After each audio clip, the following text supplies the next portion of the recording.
Hey guys, it's Mark. And Tania, welcome back to our channel.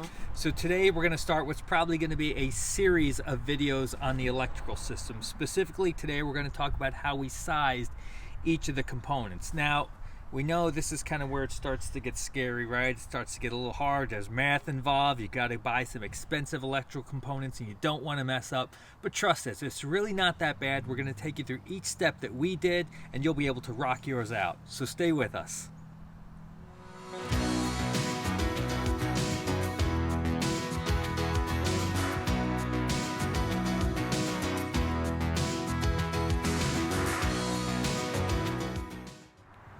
Disclaimer, Mark and I are not, capital N-O-T, we are not licensed electricians by any means. No. I've got some experience over the years doing things on houses, little additions, basements, but as far as building a van and doing the electrical in it, neither of us really have ever done this before. No. So use this as a learning tool.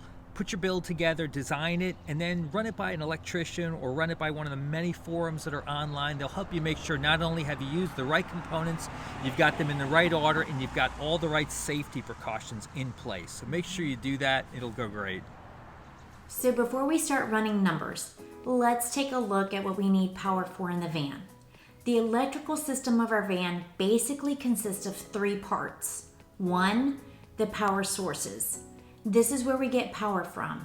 And if you've watched our latest video, you know that we have three sources of power: the solar panels, the alternator, and the shore power. Two, the power storage. This is where the power is being stored for us to use. So for us, this will be a pair of 12 volt, 100 amp hour lithium ion phosphate battle-borne batteries. And three, the power draw. This is any device in the van that will require electrical power to be used.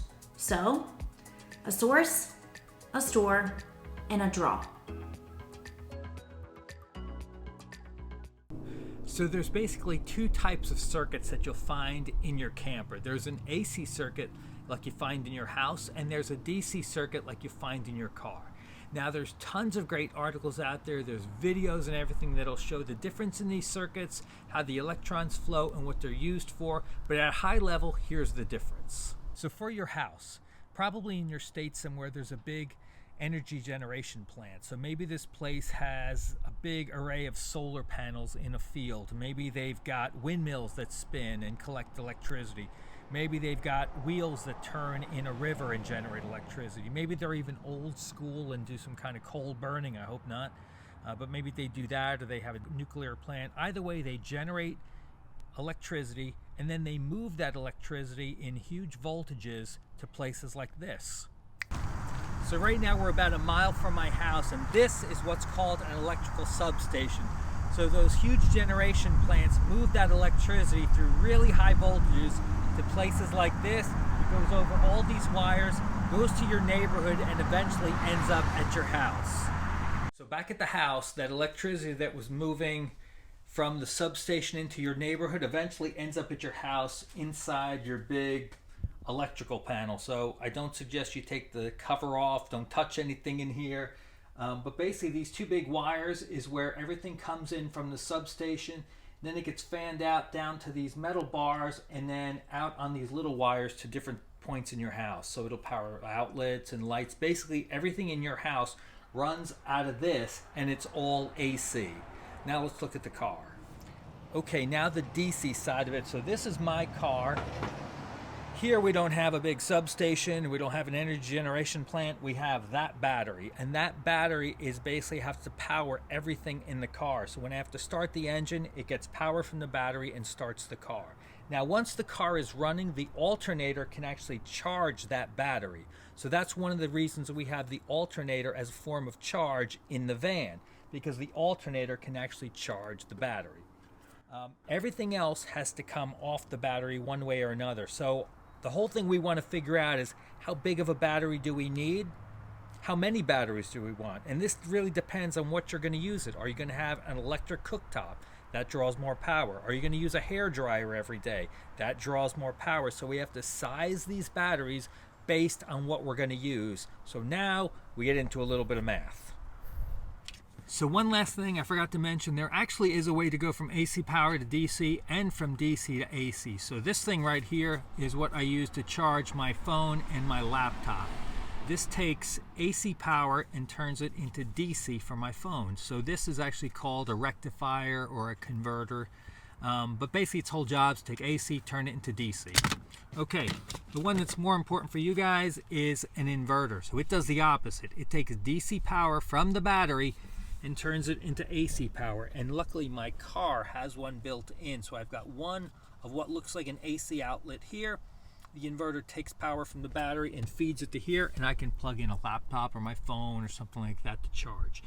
Now it's not very high powered. I'm not going to plug a shop vac, a blender, a hair dryer, or anything into there. I mean, I could, but it wouldn't last very long.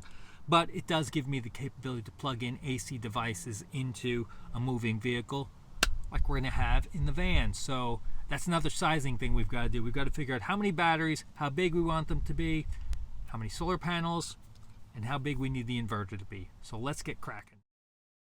Okay, one more thing actually. Wouldn't it be great if we could take this and power the van off of it? Wouldn't that be awesome? There's a way. So, if you watched our last video, you know we put this on the wrong side. We're about to fix that, but ignore what side it's on. But the idea is, this is what the shore power inlet is for. So now I can take power directly from a campsite or from somebody's house if they let us park in their driveway. I put a cord in here, and now I can run everything off of that. So that is the reason we have a shore power adapter in there. So we've got solar panels, we've got the alternator, and we've got this guy. Okay, so now the fun begins. So the first thing we have to do is make a list of every device we're going to use in the van that consumes electricity, and we've got to figure out how much electricity that device needs to operate. Now I know it sounds overwhelming, it sounds pretty crazy, but I did the whole thing on a sheet of paper in about an hour, and I listed a cooktop, a fridge, a water heater, water pump, blender, and hair dryer. Those are my AC components. Then I listed my fan, my heater, cell phone charger, some lights, a PC charger as my DC components. That didn't take very long. And then what I did was I went to each device. If I got them from Amazon, I went onto the Amazon page, and it typically lists the wattage or the current that this thing draws, and I just made a note of that. So once you have all that, how do I convert from one to the other? Well, there's actually only 3 things you need to know. So first you've got power. Power is signified by a W, and it's measured in watts. You've got voltage. Voltage is signified by a V, it's measured in volts. And you've got current, which is signified by an I, and it's measured in amps. Once you've got one, we can figure out the other ones through these really easy formulas.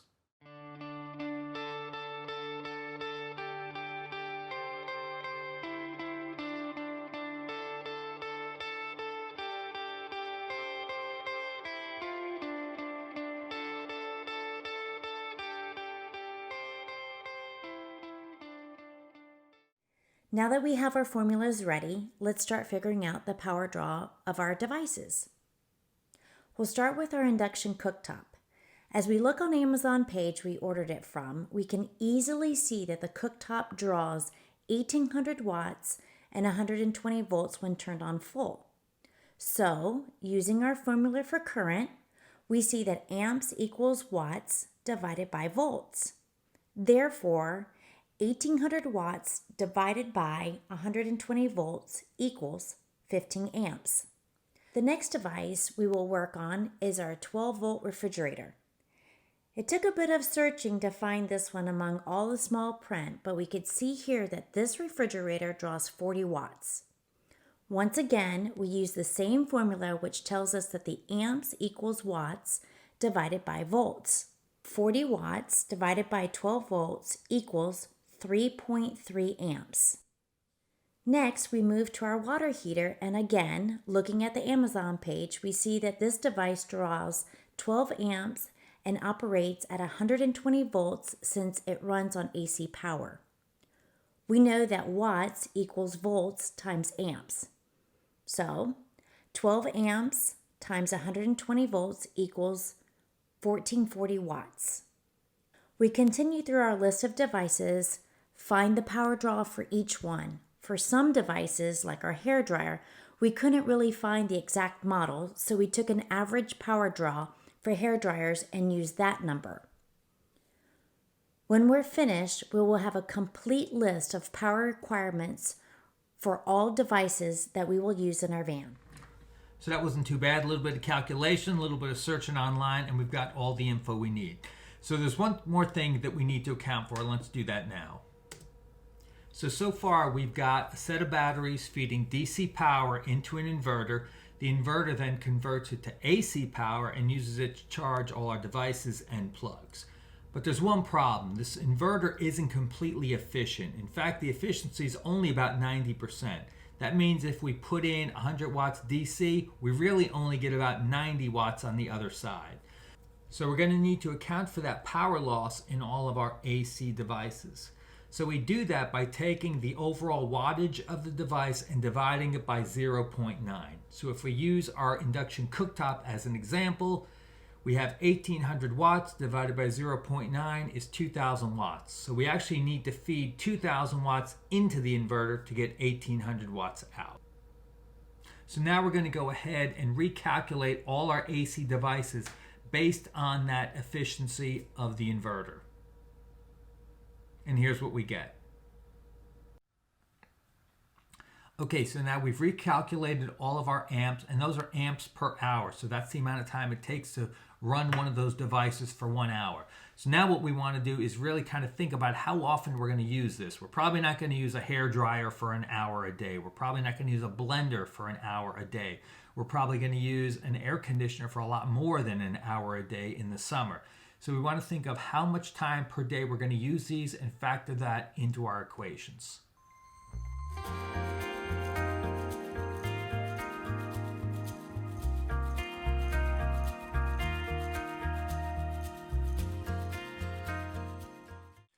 $193.11 amp hours per day. So that's pretty close to the 200 that we're going to have on board. So it will work. We know we have to keep those batteries charged to full at least once a day to get this amount of energy out. But it looks like from the numbers, we're going to just make it. So now you have to consider some of the things that the math doesn't tell you. So we've got a 3000 watt inverter that we're going to be using now. Our induction cooktop alone takes up 2000 watts. So we knew we needed at least a 3000 watt inverter. But Tania and I also know we have some pretty hungry devices on board. We've got the induction cooktop, we've got a hair dryer, we've got an AC unit, we've got a blender, we've got a hot water heater. So these are all pretty power hungry devices. So we know that we can really only run one of these at a time. And that's okay, right? Here in the house, I know if I go out to the garage and I plug in the shop vac and the space heater, I'm going to blow a circuit.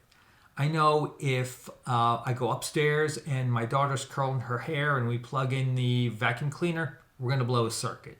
It's not really a big deal. We just go out to the garage, we flip the circuit breaker and it comes back on. But it's a limitation that we know we have to live with, and it's going to be the same way in the van.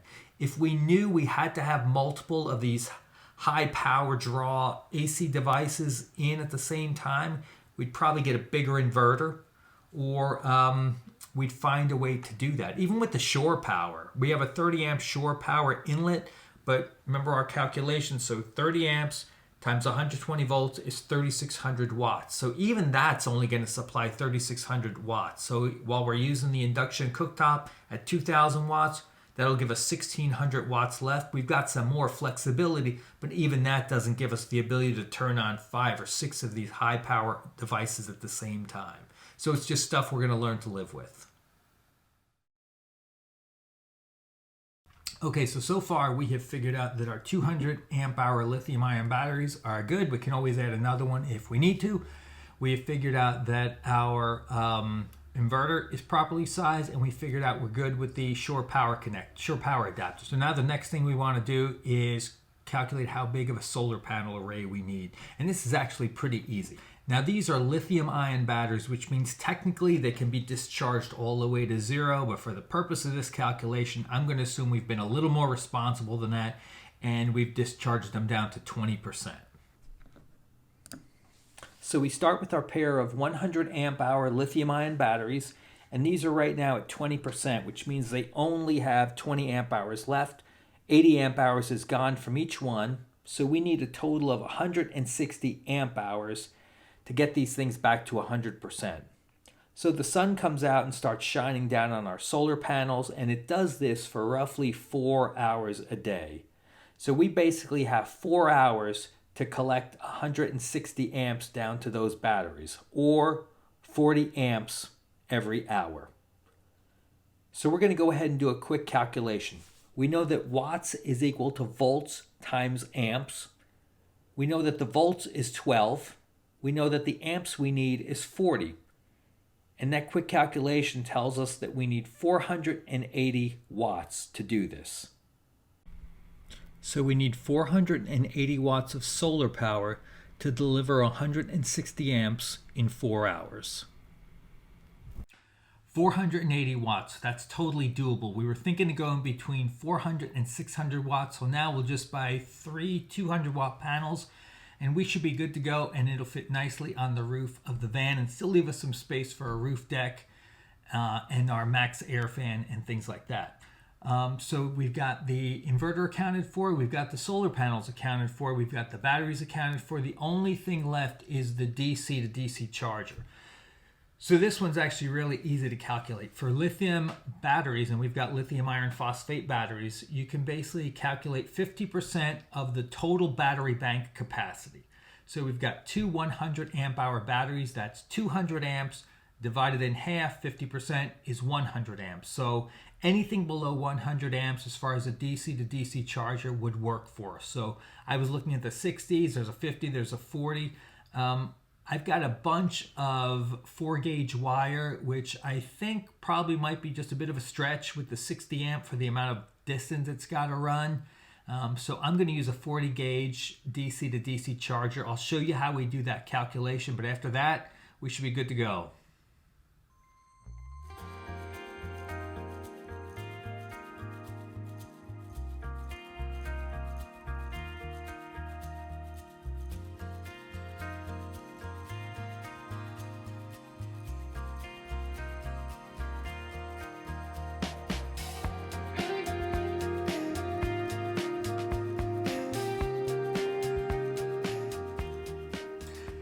Hey guys, thanks for watching this video. I really hope it was helpful to you and that it helped you to understand how to calculate some of these things. It really isn't as hard as it seems. So this hopefully will get you to where you can calculate all the power requirements you have for your van so you can choose the right components. So again, thanks for joining. If you like the content, I hope you'll hit the like button, leave a comment below. We'd love to hear from you. And please hit the subscribe button if you want to follow along on our entire van build process. This is only the first of probably what's going to be 3 or 4 electrical videos, but at this point we've got a bunch of different projects going on in the van and we'll be recording them all. So if you like it, we hope you'll join. Until then, take care.